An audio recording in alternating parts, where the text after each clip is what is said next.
This broadcast from the Matrix Midwest Studios is brought to you by New Ground International. It's time to plan, design, and build your future. Start today at newground.com.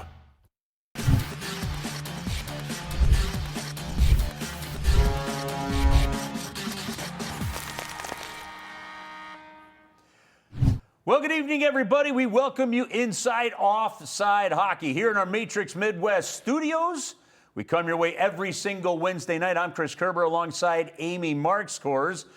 We spend the next hour talking hockey. That's right, the next hour talking hockey, and a lot to get to as well. The St. Louis Blues open up the regular season tomorrow night against the Minnesota Wild. Then they go on the road to play Calgary and in Vancouver. So, Amy, a huge divisional matchup to open things up. Opening night is here. The off-season of anticipation is over. Later in the show, you're going to give us a new reword to sum up the last couple of seasons. Are you ready for opening night? I am so ready. And there's going to be a whole party downtown. It's going to be fun. I mean, from late in the afternoon all the way until the game's over. From 3 o'clock to 5 o'clock, our party at Union Station. Live music. I'll be on stage with Tom Stillman, with Braden Shen, and some others. Cam Jansen is going to join me on stage as well. That's 3 to 5. Then you make your way down to the arena, and you get in there early, because again, I'm going to say this later in the show, if you're trying to get through the gates at 7 o'clock, you're going to miss the opening night festivities. Don't miss it. I've seen them. It's going to be awesome. All right, we open up Offside Hockey each and every week with our 3 stars of the week. And with training camp having ended, to be honest with you, our number 3 star of the week, we're going to give it to Colton Ellis, who's no longer a Blue. The Blues goaltending here in St. Louis is set. Colton Ellis last year earned the number 1 job as the top goaltender down in Springfield, competing with Vadim Zherenko. How good was he? Well, he was on Buffalo's radar, Amy, and when the St. Louis Blues had to put him on waivers to be able to send him down, the Buffalo Sabres claimed him. Colton Ellis is on an opening night roster now with the Buffalo Sabres. I think those kind of stories are cool no matter what. Colton Ellis is our number 3 star. Yeah, he was getting ready to start his 3rd season in the AHL. He was talking to the Buffalo media earlier, and he said, well, I've never been placed on waivers before, so I got to go through that process. He's on the ice with the Sabres. He has the Blues goalie mask still, and he said it's been a whirlwind, but here he is playing in the NHL, okay, let's do it, Ukko-Pekka Luukkonen. UPL had a bit of an injury. So, I mean, Colton Ellis is here going to play, and I'm excited for him to be in the NHL. I'm always a little sad when people go to Buffalo.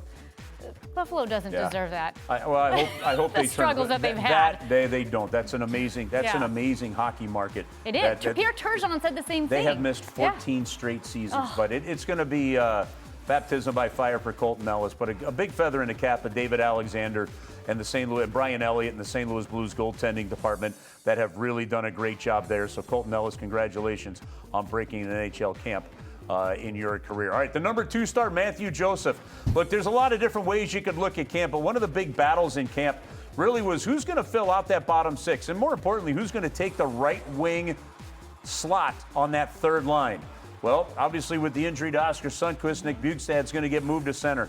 But of all the guys battling for that, Matthew Joseph came in ready to go. He came in shape. He came in fired up.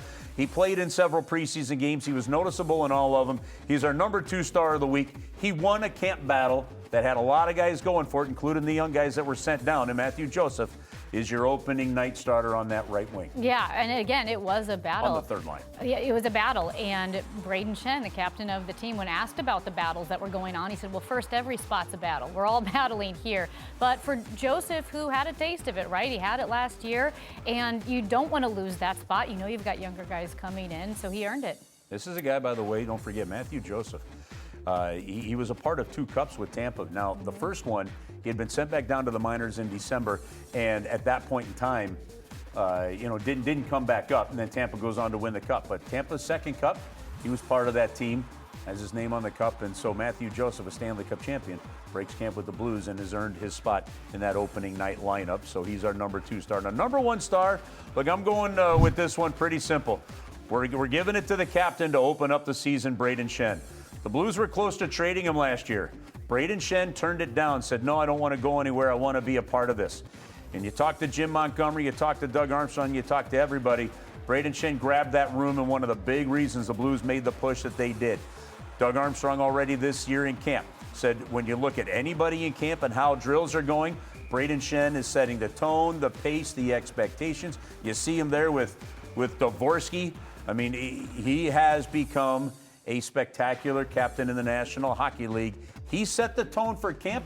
He's kept the expectations high. He is our #1 star of the week, and therefore camp heading into opening night. Yeah, and it's kind of cliche to say that you need leadership on your team, but when you look at this team and you look at the talent that the Blues have, who are down in the AHL, maybe coming up, how much more important does Braden Shen's experience, his maturity, and his leadership matter? So I talked to Justin Falk this morning about a lot of different topics. And one of the things I asked him was, what are you most excited about? And he said, I want to see how we handle the expectations. And what he's talking about is, he said, you come in knowing that we're building something. Are we going to just accept that and you come in with arrogance? Or are we going to realize we have to keep building and you come in with confidence? And there's a difference between confidence and arrogance. A certain amount of arrogance is good, but it can really hurt you.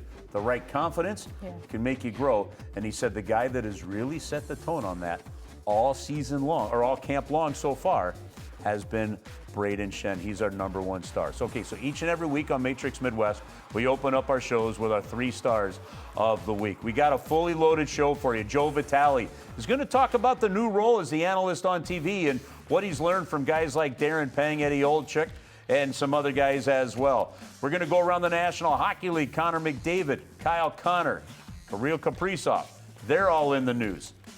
We've got a sit-down with Jim Montgomery coming your way as well. Along with that, a whole bunch of other Blues topics, from the roster decisions and more. And then later on in the show, a little social media fun. And Amy has finally renamed whatever the Blues have just exited as they head into the competitive window. Well, at least you're not building it up too much. I'm building it at up least so you're you not wait setting the for expectations high. Because I don't even know what it is yet. That's how good it is.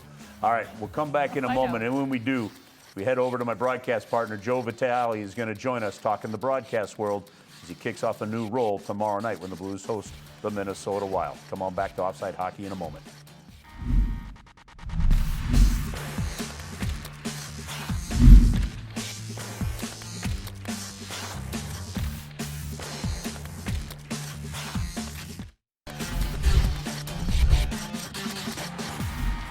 Well, we bring you back into Offside Hockey. For the time being, Amy, we're going to pull Joe Vitale in via Zoom, right? Because especially since we're about to travel to Calgary, to Vancouver, and who knows where.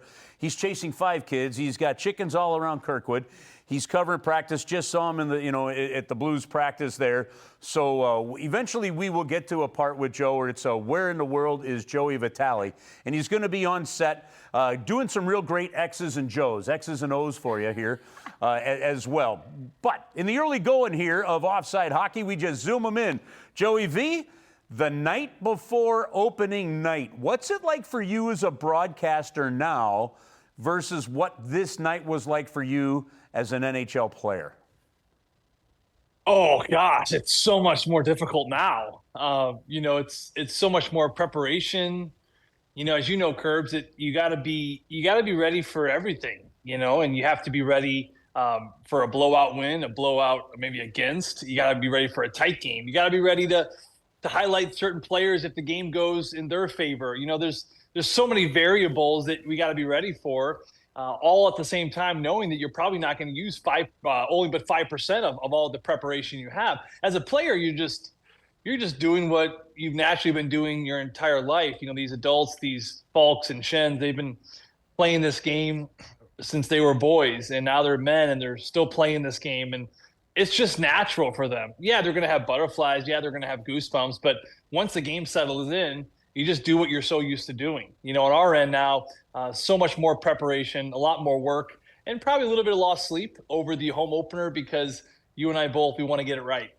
So let's talk about that real quick before we actually get into a couple things Blues related. The new venture with putting these 2 mugs on television for a hockey game. Calling the game, I don't.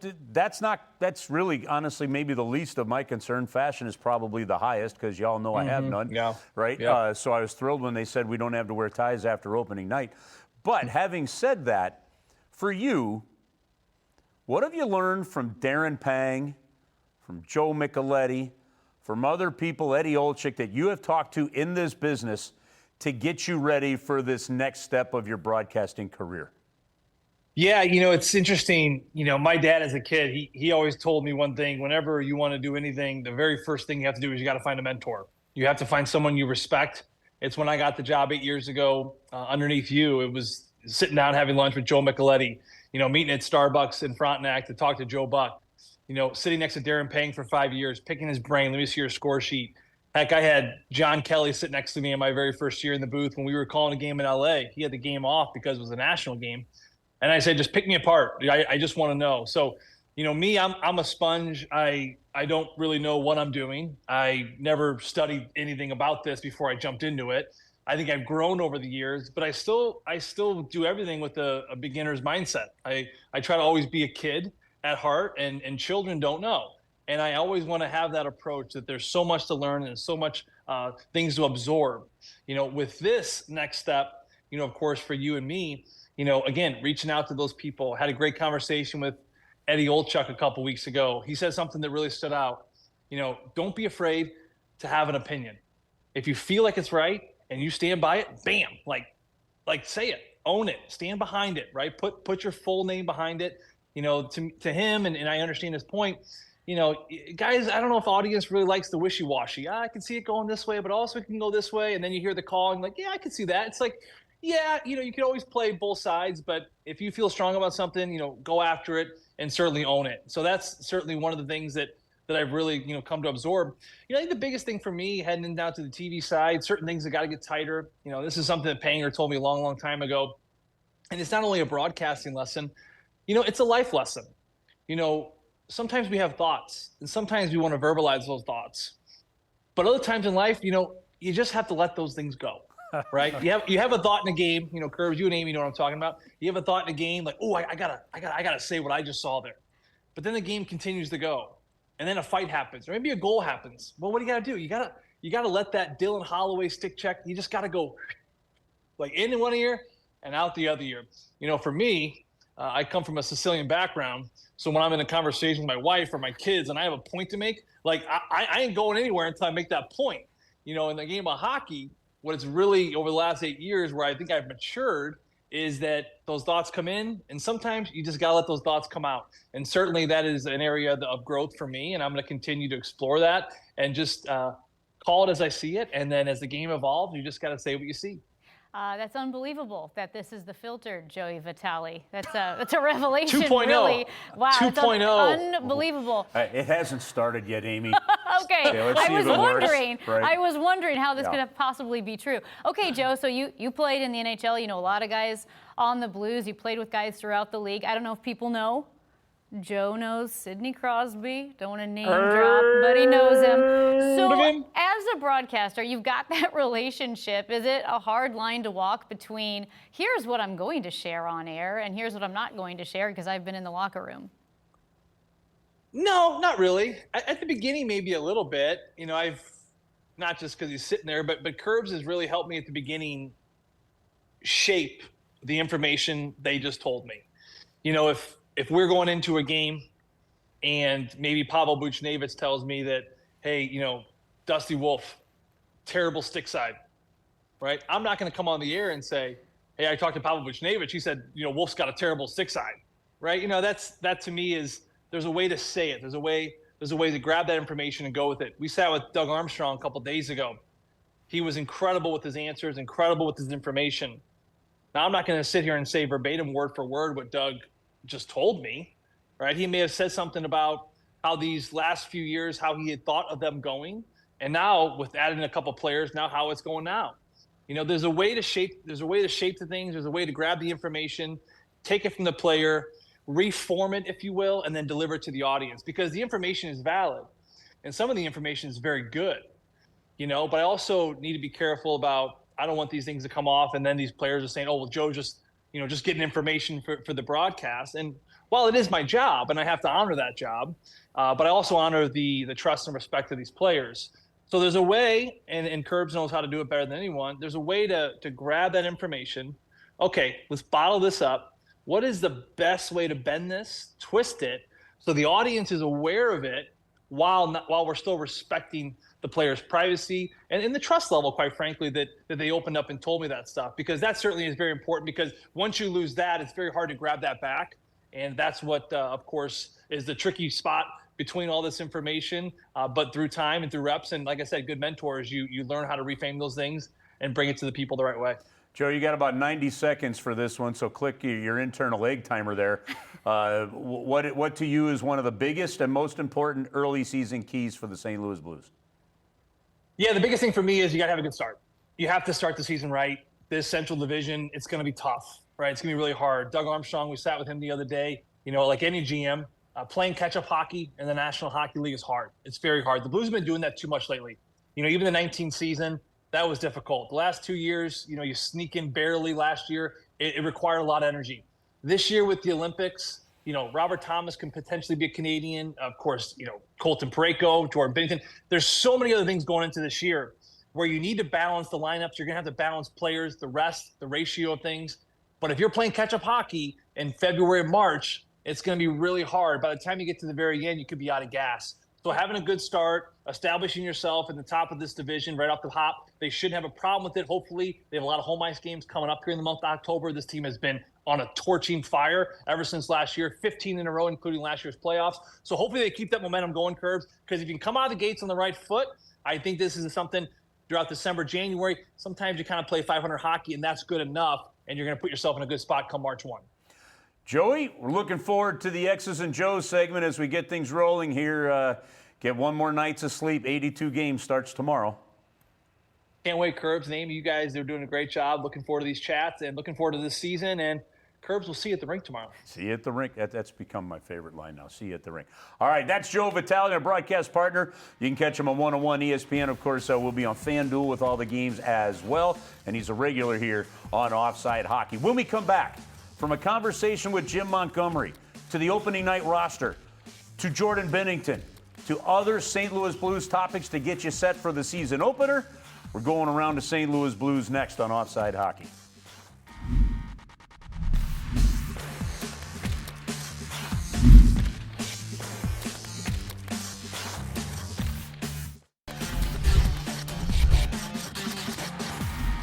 Okay, so a lot to get to when it comes to the St. Louis Blues here on Offside Hockey. Opening night tomorrow night, Blues against the Minnesota Wild. Pre-game festivities, the pep rally at Union Station at 3 o'clock until 5 o'clock. I'll be down there. Braden Shen's going to be there. Tom Stillman's going to be there. And then you walk on down to the arena. But when it comes to the rink, when it comes to what's going to happen, when it comes to everything that was decided during training camp, that's what we're getting to now on Offside Hockey. And we're going to start here because our own Jacob Sersosimo, he sat down with the St. Louis Blues head coach Jim Montgomery, and they're going to give you a big overview of all you need to know. As you go into your first full season as head coach, what's your mentality with this squad as you head into this fall? Well, the mentality is get off to a great start. You know, teams that get off to a great start make the playoffs, and that's the goal. Get in the playoffs, get an opportunity to be part of Stanley Cup playoffs, and win the Stanley Cup. We laid out training camp with the purpose to make it hard in the beginning and continuing to push and then lower the volume of how long we stay on the ice, but increase the intensity. So we want to start the season off with great pace. When you look at this team, especially on the offensive side of it, Doug Armstrong has set you guys up to have a good problem. A lot of skill, a lot of talent in that offensive. How do you as a coach handle that situation with so many good players, but really not a lot of spots? Well, I mean, one, we make it competitive. You earn what you get, you earn your ice time. And a big measure of that is something we did last year, post-Christmas. We went to 2 power play units, and each had a minute, and I thought it really helped our team dynamic. I thought it helped our culture, and you could see people rooting for each other. And both power plays were talking about how to get better. So, I mean, that was something, but we'll be able to do that throughout the lineup now. How do you balance a team that looks to make the playoffs this year and have a successful year, younger guys that have a little bit of that runway on top of you got to win games because you got to make the playoffs? Well, I think as a coach, you see pretty quick if a young guy can help you. And if a young guy can help you, you're going to give him a longer leash because you know the potential for growth is exponential compared to someone that's been in the league for 6 or 7 years. We talked to players a lot about what they did in the summer to get better. What are you focusing on in your game? But as a coach, what was your summer like as you looked to get better as a coach? As a coach, it was making sure that our staff was looking at, like we all looked at 2 teams in particular in the Western Conference that had returning coaches so that we would know exactly what they do and is there anything they do that we could add to our game to make us better and how do we beat them. I feel that the way my career has gone with a little bit of success and growth, you become more confident, you know exactly how you want camp to go, you know how the season, you know how to handle winning streaks, losing streaks, and you know how to handle your players and what they need to be able to ride out the grind of the 82-game season. Last thing here, Doug Armstrong mentioned last year that your goal as a front office is to get the team 5% better. He believes he went out and did that this summer with the additions that he brought into St. Louis, but now the responsibility kind of lies on the guys on the ice and you as well. How does this team become 5% better this year? Well, you know, like Army's right. He's done his part. We are 5% better on paper. We need to get 10% better on the ice. You know, it's nice last year we made it as a wild card team, but we want to instill ourselves as one of the top teams in our own division, and it's the toughest division, in my opinion, in the NHL. Thanks for joining us, Jim Montgomery, and good luck this season. Thank you. You know, it's funny to hear Jim Montgomery, and thank you for that, by the way, Jacob. It's funny to hear Jim Montgomery say, well, Doug Armstrong got us 5% better on paper, but we need to get 10% better on the ice. 10% better is going to give you a better season. I don't know if it gets you into the top 3 yet. And I think that I could be wide-eyed. Yeah. I could be naive. I don't know. I just look at the fact that I think the Blues have the best goaltender in the division, which some people are going to laugh, go, really? Hellebuck won the Vezina. I get it, right? But in the clutch, I'll take Jordan Binnington. I look at a couple of the additions, and yes, I'm counting on guys like Mayu to really step up and maybe outperform some expectations, similar to what Broberg and Holloway did last year. But from what I've seen with Jimmy Snuggerud, he doesn't look out of place. Yeah. Jake Neighbors continues to grow. I just don't see a scenario for me that doesn't have this Blues team battling for a top 3 spot. Yeah, I don't know if I'm Pollyannish or what, because I feel very excited. I think, you know how Coach Jim Montgomery talking about pace in this training camp, and I was thinking of, okay, well, what's the alternative? Doesn't every coach want their team to be quick? Well, I think like a Berube training camp, you may be focused, on pace, but throwing elbows a little bit more, really grinding. With this team, with Jim Montgomery, and Doug Armstrong's put the pieces in for him to be able to do it. When the goalie gets the puck, all 5 guys are going. It's quick transition, it's a quick counterattack, and I haven't seen an emphasis on that type of speed. Maybe it was just the ingredients weren't quite there for that type of game. I haven't seen that in a while. It reminded me of the old, like going way back, the old Joel Quenneville days, where he was all about that counterattack. Okay, so the reality of it is, if you look at last season for the St. Louis Blues, and we're about to rapid fire through a bunch of different topics here, okay? If they clean up the final 2 minutes of a game, that in and of itself puts you right there within a top 3 spot in the division. Just that one aspect. Well, and Armstrong did say they have to focus on that. He said, we have to have enough pride to keep the puck out of our net, because you can't just count on outscoring your opponent in the playoffs. You have to outdefend them. Right, so you fix that part. Your special teams becomes better, and one of the keys to the special teams is the penalty kill. Who's your most important penalty killer? And this is where we're going to start our rapid fire throughout some other Blues topics. Jordan Binnington. Jordan Binnington has looked good. He's looked sharp. I know you had a chance to talk to him. He's ready to go. Make no mistake about it. Like a bunch of other players right now in the National Hockey League, this guy just doesn't have regular season NHL undermined. They've got the Olympics. Yeah, and you know, it's interesting. Coach Montgomery said that he hasn't ever seen Jordan Binnington this sharp like this at the beginning of the season. So I sat down with Jordan and I asked him, you are sharper this year. Why are you sharper? And he said, honestly, he's simplified the process. He said having a kid made a difference because it changes your approach to the game. He's focused. He's able to focus on hockey. He said even having a kid, he thinks about it with a different level of priority. playing hockey because he wants to give his best. He wants to do his best. He wants to be a good father. That's out there on the ice. And he's enjoyed his hobbies. He's been boxing a lot. He's been golfing a lot. He's been reading, doing these things in the off season that have kept his mind fresh. So when he's on the ice, he is laser focused. And he said that simplification process has made him sharper. All right, next big topic, Blues identity, and this is one of the keys. Talking with Justin Falk in the locker room, talking with Braden Shen. You heard from Jim Montgomery. Everybody's talking about you have to get off to a good start. The team that gets to their identity is the biggest. Now, what is the Blues identity? I'm not sure we fully defined it all of last season. Are you a hard physical team? Are you a more speedy, skilled team? What is the mix between it?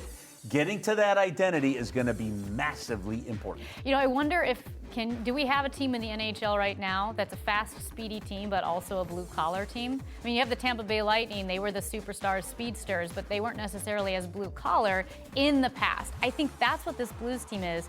Interestingly, Doug Armstrong said on a podcast with John Shannon and Darren Millard, he said, we don't have a McDavid, but we've got 6 or 7 guys that would be stars on a second line of any team, and it would be death by 1,000 cuts. That's how he described it. Well, you look at the final roster now for the St. Louis Blues, and the decisions were made. Now, we're going to talk about the young kids, like you just see Lindstein there and some of the other young guys. We're going to talk about them here in just a moment. The reality is the roster shaped out almost exactly how you would expect. Now, the only difference is Milan Lucic didn't make the team yet, and yet being the operative word there, because Milan Lucic is injured. They're going to bring him back when he's healthy. He's going to stay here and train. They're going to get him on a PTO because they know he can still bring an element. So his tryout, for lack of a better way of looking at it, is going to be the same. Aside from that, you knew Snuggerud was likely going to make it, and you knew Mayu was going to make it. They had the ability to send the other 3 down because of roster spots and because of the offseason signings of Bjugstad and Suter. So this roster shakeout, pretty much exactly how you would have expected it to be. Now, let's move on, though, to the youth as you look at that. How did they look? How did Stenberg look? How did Lindstein look? How did Dvorsky look? How did these young guys look? Kaskamaki. Doug Armstrong was asked about which guy might have earned a possible call-up. All show different areas of maturity in their game. I think Kaskamaki and Stenberg, because of their role as support players, it's easier to see that than it is a lead horse. You know what I mean? Like Dvorsky's he's a top 10 pick. He's going to drive a line.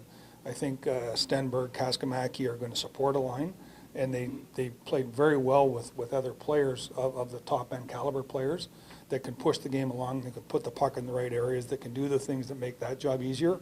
So I thought they all had very good training camps. I think it's all beneficial for them to start in Springfield, but they, in our opinion, they proved why they were selected where they were.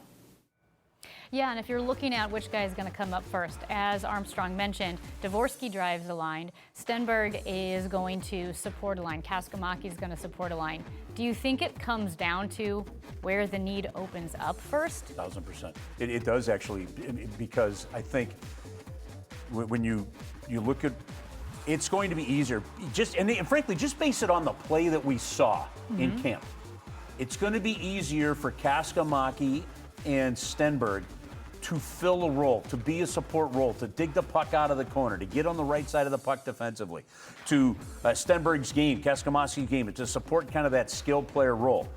They really look at Dvorsky as a centerman. And I get the sense they're like, yeah, we could bring him in, and we could bring him in as a winger potentially, but the reality of it is they want him to play as a centerman. And when they want him to come in, they want him to come in and have an impact. So yeah, I do think that is very highly, if one of the top centermen go down for the Blues, there's your door for Dvorsky. The other one, it's those other 2 guys, and they've all earned it. You know, and lastly, on the final roster decisions, sometimes decisions are made for you. This guy gets hurt in practice. Unfortunately, he was with family watching. But the good news is Oskar Sundqvist, Armstrong said week to week. He said it's really more of a week. He doesn't think it's serious. That's good. Just go back to the days of Craig Berube. And Oskar Sundqvist seems to be one of the things that drives the engine for the Blues.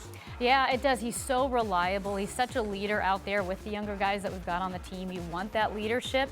I guess the silver lining is you were expecting for Sundqvist to miss some games anyway. You just didn't realize it would be quite so early in the season, but it was going to happen at some point. Yep. All right, if you were a Blues fan and you were looking at rosters from around the National Hockey League and you looked at all these different possible free agents, maybe you looked at a Connor McDavid and said, man, at the end of this year, maybe the Blues could get McDavid. Maybe it's Kaprizov. Kaprizov, thank you. I got my mind going too fast. Maybe it was Kyle Connor, and you're going, hey, maybe the Blues can get one of these to really put them over the top. Well, one of them's not your option for the next 2 years. We're going around the NHL next.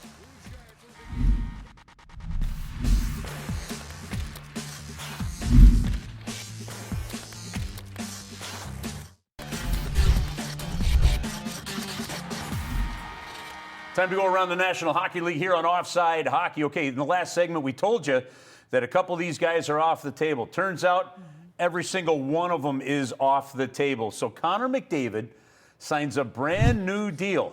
However, unlike the 8-year deal that Kaprizov signed that averaged $17 million a year, is the richest contract in the NHL, and unlike the contract today that was announced for Kyle Connor, right, which is about $12 million a year on an 8-year deal.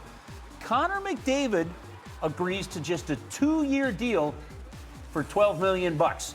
He is sending a message that right now the most important thing is I think the Edmonton Oilers are in a window to win, and that's what my focus is. Yeah, he wants to win in Edmonton. He took a 0% raise. He's making $12.5.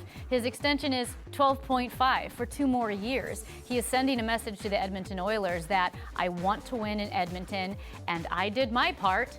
There you go. I'm not taking up any more cap space. Now in 3 years. And the cap has gone up, so go ahead. Yeah, and it will go up more in 3 years, so he'll get paid. But he is, Connor McDavid, best player in the National Hockey League. Not only is he not even close to being the highest paid player in the National Hockey League, he's not the highest paid player on his team. If you talk about sending a message saying, the ball is in your court, Edmonton, you got to keep a competitive team around me. He wants to win there.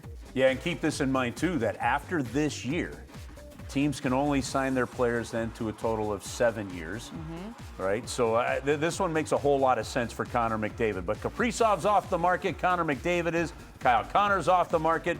We'll see what happens with some more of these free agents. Having said all that, before we head on to the next topic, which is a great Pittsburgh topic, I really like the fact that teams are keeping their stars. Yeah.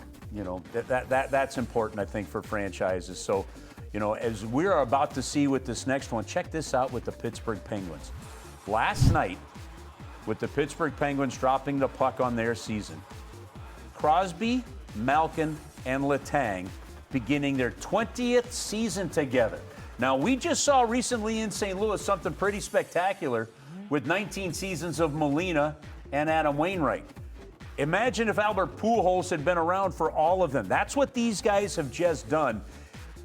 It's a phenomenal storyline. It's cool as heck, and this goes back to what I was saying. I love that franchise stability. Yeah, no, you do. And this trio of teammates is the first trio of teammates to hit 20 seasons together in all of North American sports.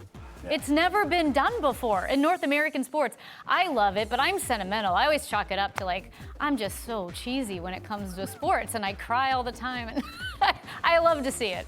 All right, the funny part about that, if you happen to catch that Pittsburgh Penguins game last night, these guys are celebrating their 20th season on the ice together. They shared that moment with a centerman by the name of Benjamin Kindle, who is 18. He doesn't turn 19 until April 19th. This 18-year-old. They were playing together before he was born. Wasn't even in the nursery. Right? He was a twinkle in his father's eye while they were scoring goals. He did. I got about 4 different lines. Listen, if you watch the show, do me a favor. Walk up to me and say, hey, you remember when you were talking about the 18-year-old playing with Pittsburgh and the 3 guys that have been there for 20 years? Yeah. What are a couple lines that came into your head on that topic? I don't think I'm allowed to say it here. And on show number 2, I think that'd be a bad idea for long-term security. So find me, and I'll share the lines offline with you. Perfect. But boy, I just want to let one fly right now. I can't do it. I can't do it right there, though. How about this one? Anybody just happened to watch one of the last preseason games of the year? Okay, for the most part, preseason games are just boring as dried snot coming out of a kid's nose. Like, they're just awful, right? But the Tampa Bay Lightning decided, no, we're going to do something about this, and the Battle of Florida, Amy, was on. Yeah, you think these teams like each other very much? I mean, I've never seen 312 penalty minutes in a preseason game. Someone posted the list of penalties, just line by line, playing the Star Wars theme beneath it, because it scrolled for a while. It's a pretty awesome scenario. Now, there's a lot of debate. Should have happened? What should have happened? Look, I'm going to say this. I'm going to be really loud on this if I can. Sports needs villains. End of discussion. We need villains. It's amazingly frustrating to watch in the Major League Baseball playoffs. A guy slide into second base, and then two guys have a conversation like they're trying to figure out where they're going for dinner after the game. It's amazing how many times you just don't see certain emotion in NHL games. We need villains. Guess what? Whether you like it or not, whether the league liked it or not, the league's going to tell you they don't like it. I'm going to tell you internally they love it. Because guess what happens the first time Tampa plays Florida this year?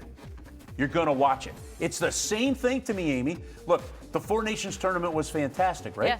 The Four Nations tournament was absolutely outstanding. The Four Nations tournament got put on the map real quick, well beyond the world of hockey, because of what the Kachuk boys did to Team Canada and dropping the gloves and starting with some fisticuffs. It's part of the game of hockey. It's allowed to be in there. Yeah, okay, it went a little over the top, but just toughen up as a fan and watch it, because we need villains. And now we've got some villains. We got the Battle of Alberta. You know what we need? We need that for Blues Blackhawks. That's what I'm telling you. We need that for Blues Blackhawks. Okay, we got to come back in a moment. That gets you around the National Hockey League a little bit. The Blues social media team, I think, is really one of the best in the National Hockey League. Frankly, I think they're one of the best in North America sports with what they do. We've got players that don't mind participating, too, and some fun's coming your way next. Wait till you see what we've got for you.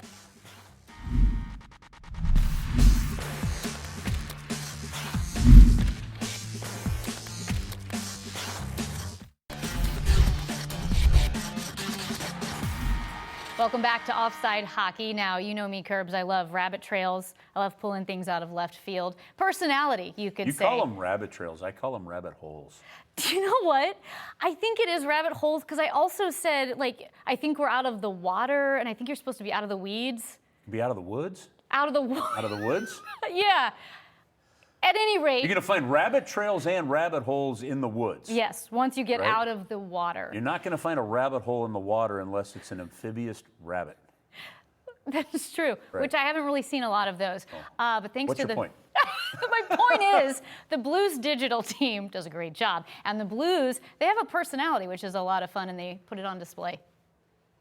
Giving our players random phrases to sneak into their media availabilities. The phrase is Big Mama. You know, everybody came working. Yeah, it was tough. It was fatiguing. Gonna need Big Mama to come bring me a protein shake. So, yeah, I'm definitely looking forward to that. The phrase is Shrek. I was trying to do my best to put the puck in the net, but just it's on the net was Shrek, big guy, to just stopping the puck. The phrase is 6-7. You know, went on the ice, 6-7 times maybe, and I feel like there's been, a couple shots, 6-7 shots maybe, block shot. It's getting a hard time for the other two, the 6-7D on the other side to, The phrase is Kerfuffle. Why do you think that kind of worked for you guys last year? Yeah, I mean, we're in a bit of a kerfuffle to start, but once we got going, I think we were kind of reading off each other pretty well. And the phrase is Taco Tuesday. Always face the puck. If I wasn't, I would have got it right in the shins. Would have ruined my Taco Tuesday for tonight, eh? The phrase is Hot Pocket. Those are two very skilled players, got a lot of speed, make things happen, and just gotta try to open ways and find that hot pocket to just kind of score those goals. And Okay, that might be one of my favorite social media teams. So follow St. Louis Blues on all the different social media channels, Twitter, Instagram, TikTok, Facebook. There's probably a few that I'm not even sure exist, at least not in my in my world. Yeah. But I love that one. That's impressive. I love that one. Okay, I got a great story for you here. I was doing games in Springfield, Massachusetts for the Springfield Falcons. That's, by the way, the same American League team that we're affiliated with now. They're no longer the Falcons. They're the Thunderbirds. And we'd gone down to Baltimore. We were playing the Baltimore Bandits. My sister and my brother-in-law lived in D.C. They drove up and met me there. And they were sitting next to me in the booth. And my brother-in-law, Hank, says, hey, can you say anything on the air you want? And I said, well, yeah, within reason I can. He said, okay. So he took a pen out and he wrote a list of 20 things. He goes, I'll give you $1 for every one of these phrases that you work in there. I said, great, no problem. And I'm like, look, as a young guy in a minors making absolutely nothing, Yeah. 20 bucks is great. So I worked it down. Finally, the last one I had to try and get in is a Daniel Steele novel. Oh, jeez. Okay? Romance novel, right? Yes. Okay. Salacious content. There we go. No joke here. Later on in the game, we had their biggest player get into a fight with our smallest player, Steve Martins. So I believe had a cup of coffee with us here in St. Louis. Steve Martins lunges at Baltimore's biggest player, almost like if you imagine a smaller guy jumping to you and you just give him a big hug. Sure. And I just said, Steve Martins lunged at him like they were going at it in a Daniel Steele Oh, novel. my gosh. Got my 20 bucks, walked out of there. But to this day, it does happen. I will get a text from somebody, say, hey, I'm driving around, in the kids, and I'll send them a text back, okay, like, what's your kid's favorite story? Or a name or something like that, and I'll slip a name in during a broadcast, and nobody really gets it, but somebody will be listening as they're driving. So I absolutely love that favorite one. Okay, the whatever for the St. Louis Blues is over. For 3 years, we didn't know what to call it. Amy Marxkors is claiming she has a word. That's how we're going to wrap up the show. Offside Hockey finishes up next.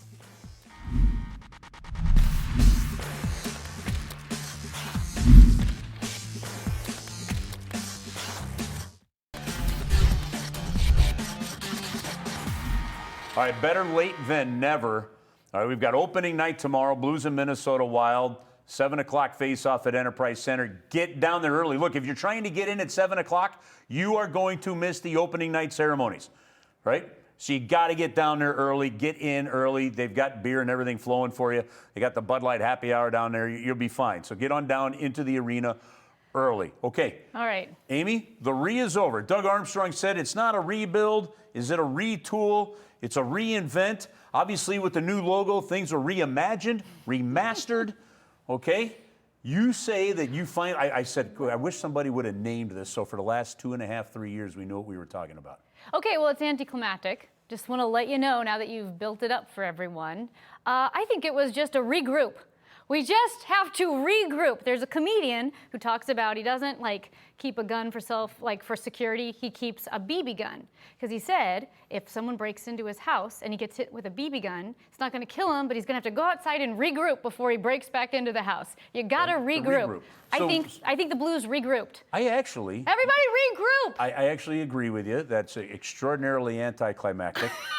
Okay. Okay, right. it's just a simple I agree word. with you. However, Occam's razor is sometimes simple works, and I actually agree with you. I think regroup is a great read for that. Anticlimactic, but really good. Okay, so but here's the deal: the regroup is over. Yeah.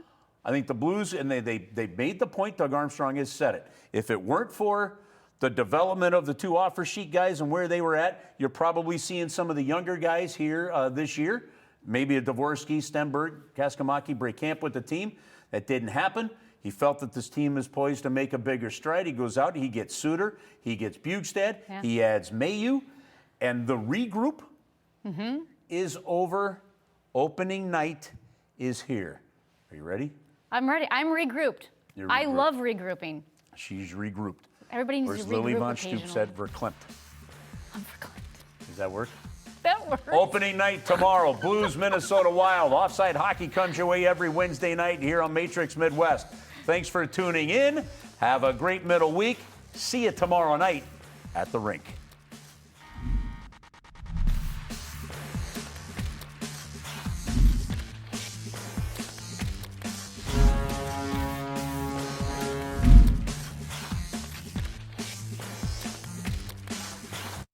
This This broadcast from the Matrix Midwest Studios is brought to you by New Ground International. It's time to plan, design, and build your future. Start today at newground.com.